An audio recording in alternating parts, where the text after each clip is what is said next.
তৃণমূল সরকার চাকরি দিতেই পারে না, তাই ভাবো চাকরি যে না জনগণ চাইতে না পারে, তাই আমরা বিকল্প রাস্তা বের করবো কি ভাতা। ভাতা যদি দেয়, তৃণমূল ভাতা দিচ্ছে এই কারণে পরবর্তীকালে যৌন সমাজ আর কোনোদিন বলতে না পারে আমাদের চাকরি দিতে হবে।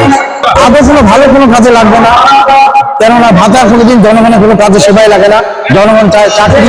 তৃণমূল শুধু তৃণমূলের নিজেদেরই উন্নত হয়েছে, আমাদের জনগণের কোনো উন্নত হয়নি।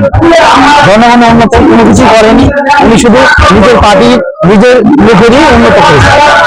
উন্নতি মানে বাড়ি চুরি, কলা চুরি থেকে শুরু করে সমস্ত কিছু চুরি করে যাচ্ছে। মানুষের নিজের আত্মসম্মানটা ঠিক আছে, নারীদেরকে নারী নিয়ে কেলেঙ্কারি হচ্ছে, সব জায়গায় শুধু কেলেঙ্কারি দেখা যাচ্ছে। সেই জন্যই আমরা বিজেপি সরকার পরিবর্তন চাচ্ছি।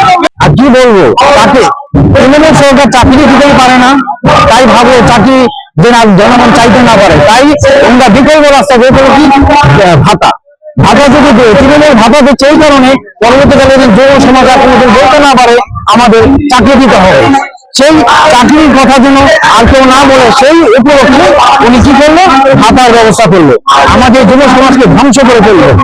ভাতাটা আদৌ কোনো ভালো কোনো কাজে লাগবে না, কেননা ভাতা কোনোদিন জনগণের কোনো কাজে সেবাই লাগে না। জনগণ চায় চাকরি, জনগণ চায় কর্মসংস্থান, জনগণ কাজের জন্য। জনগণের দেখলে আপনারা বুঝতে পারবেন চারিদিকে শুধু পরিবর্তন আর পরিবর্তন।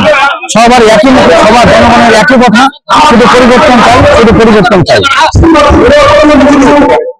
পরিবর্তন হলে বেকার যুব সমাজের চাকরির ব্যবস্থা হবে, কর্মসংস্থার ব্যবস্থা হবে, রাজ্যের উন্নত হবে, হসপিটাল উন্নত হবে, স্বাস্থ্য ব্যবস্থা থেকে শুরু রাস্তাঘাট সমস্ত কিছু উন্নত হবে।